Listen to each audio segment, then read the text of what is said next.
E aquele homem não entrava. Aí eu comecei a esfregar meu olho, esfregar meu olho, esfregar meu olho. Falei assim, nossa, esse homem tá esquisito. Ele tá um pouco transparente. Sabe quando é uma imagem fantasmagórica? Fala, galerinha! Hoje eu vim aqui contar pra vocês uma história, um relato meu, de quando eu fiquei no hospital. Eu sofri um acidente, né, de moto uns anos atrás. Eu fiquei internada no hospital muitos meses. Enquanto eu tava em coma, eu tive uns passeios pelo hospital.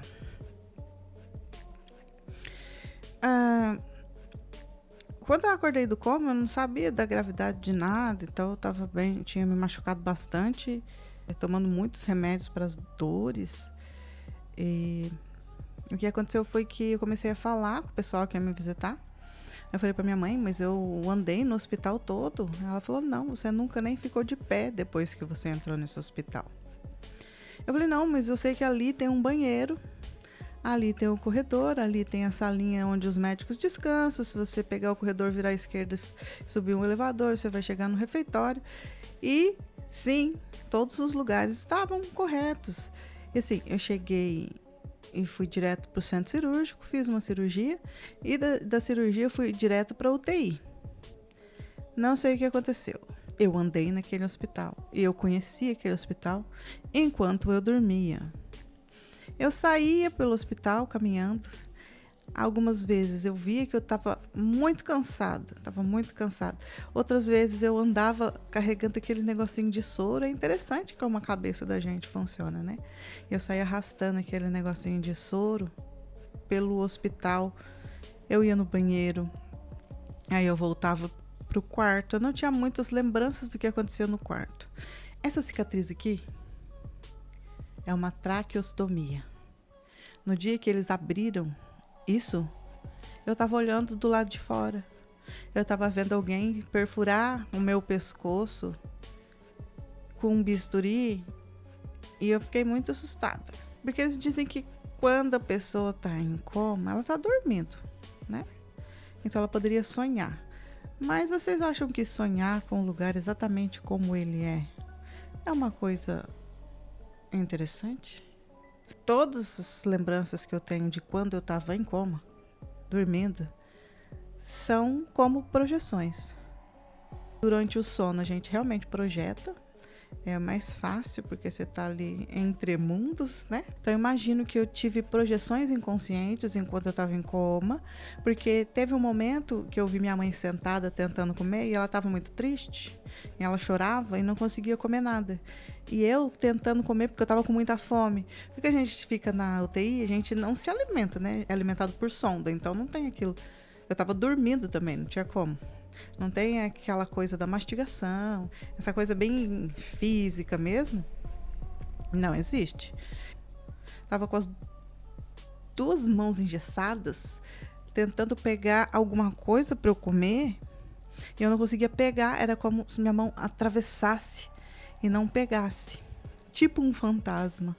Então eu tava tentando pegar para comer e eu não conseguia. E eu falava com a minha mãe e ela não me respondia. Eu fui ficando muito nervosa. E aí eu tinha outro apagão. Eu tinha esses flashes de lembrança. Depois eu acordei, saí da UTI, tiraram a cânula da tráqueo, fecharam, eu já poderia falar. Fiz os testes para poder comer, comia. E naqueles 3 dias dos testes, depois eu saí e fui para o isolamento. Isolamento porque eu tinha uma bactéria que eles não sabiam qual era e estavam me medicando para eliminar isso, porque era uma bactéria hospitalar dessas que causam sepsemia. E aí eu tive esse processo de... o corpo sofreu muito lá. Mas eu não tinha consciência desse sofrimento. Eu estava tranquilo, em outro mundo, machuquei, sabe? Ainda estava muito aérea a real situação. E aí eu fui para esse isolamento. Lá é tudo de vidro. Não, só tinha a parede que separava o banheiro, então a entrada era de vidro, uma porta de vidro. Conseguia ver o lado de fora. Só que para você entrar, tinha outra parte separada do quarto, então eu conseguia ver que ali tinha uma pia, as roupas penduradas, porque você tinha que colocar um avental, proteger o sapato, colocar luva, máscara, tampar o cabelo para poder me visitar, porque se eu pegasse qualquer outra coisa naquela situação, não aguentaria. Eu fiquei nesse isolamento e aí eu comecei a passar mal. Tive outro quadro clínico lá, de apendicite. Então, enquanto eu passava muito mal, fiquei ali 3 dias passando mal, até eles descobrirem que era, e eu saí para fazer outra cirurgia. Eu tava naquilo, nossa, eu não conseguia dormir, muita dor mesmo. E aí eu olhei lá para fora, tinha um homem vestido de branco, e no hospital é muito comum, porque geralmente os médicos estão vestidos de branco. Tinha um homem todo de branco lá. E ele tava lá na frente daquela pia. Eu pensei, ele vai entrar aqui para me ver. Ele deve estar colocando as luvas, né? Colocando todos os aparatos para entrar no quarto. E aquele homem não entrava. Aí eu comecei a esfregar meu olho. Falei assim, nossa, esse homem tá esquisito. Ele tá um pouco transparente. Sabe quando é uma imagem fantasmagórica? E como eu tava passando muito mal, eu falei, não, isso deve ser porque, né, eu tô doente, eu tô fraca. E aí tô, né? E eu fiquei observando aquele homem, observando. Eu acabei apagando, eu dormi. Quando eu acordei, eles já estavam me acordando para levar para o centro cirúrgico. Eu não lembro se esse médico entrou no quarto, eu não lembro se realmente era um médico, eu sei que era uma visão estranha.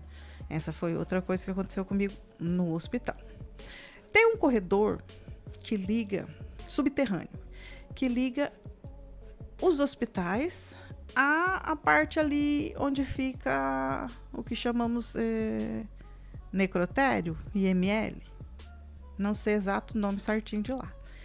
E nesse corredor, é um corredor que cabe uma maca, uma pessoa do lado. Corredor mesmo, nada larguíssimo. E quando você está deitado na maca, olhando para cima, tem todas aquelas tubulações, sabe? Canos de não sei o que é aquilo, não sei, não entendo de estrutura hospitalar, mas aí tem aqueles canos, uns são bem quentes, uns soltam umas fumaças. E eu tinha essa visão como se eu tivesse deitado numa maca, atravessando aquele corredor. Só que eu só atravessaria aquele corredor para... Como é que eu posso dizer? Naquele sentido, eu estaria atravessando para ir para o IML. Eu sei que uma parte minha foi para lá, porque eu tive que amputar uma perna. Não sei se vocês me conhecem pessoalmente. Eu sou amputada devido a esse acidente. Então, eu imagino que eu tinha uma ligação com aquele espaço, alguma coisa me atraía para lá, porque tinha uma parte minha lá. Então eu fiquei muitos dias olhando aquele corredor como se eu estivesse passando, deitada em cima de uma maca, olhando para o teto sem conseguir me mexer. A única visão que eu tinha era do teto, o barulho da rodinha da maca, alguém me empurrando, 2 pessoas conversando que eu não conseguia ver o rosto, porque eu não conseguia mover a cabeça. E isso também foi uma coisa que eu vi bastante lá. Não foi só uma, não foi só 2, nem só 3 vezes. Não sei se eu tava nesse morre, não morre. Parece que sim. Mas teve essa outra visão de eu não saber se eu estava dormindo ou acordada. Realmente, as medicações que a gente toma, dependendo do estado que a gente tá, elas são muito fortes e causam, sim, alucinações. Só que vocês acham mesmo que a alucinação ia te mostrar o lugar exatamente como ele é? Eu acho complicado de se pensar assim. Acredito que essas alucinações estavam misturadas com projeções, por isso eu fiquei muito confusa. Mas a gente justifica que foram os remédios. Mais coisas aconteceram, porque eu passei ali uns 6 meses no hospital, então muita coisa acontece, a gente assiste. Tem mais uma história de uma senhorinha que ficou do meu lado na UTI. Ela tinha diabetes, e aí ela a diabetes dela subiu muito porque ela comeu alguma coisa que ela não podia, aí ela foi internada no estado grave mesmo. E aí essa senhorinha tava tentando conversar comigo, só que eu ainda tava com a tráqueo aberta, não conseguia falar. Então eu fazia movimentos de boca e ela conversando comigo. Ela falou: Sophie, ela me contou que ela tava lá porque ela era diabética. Ela falou pra mim que ela tava com fome. Foi a última coisa que ela falou pra mim antes de morrer.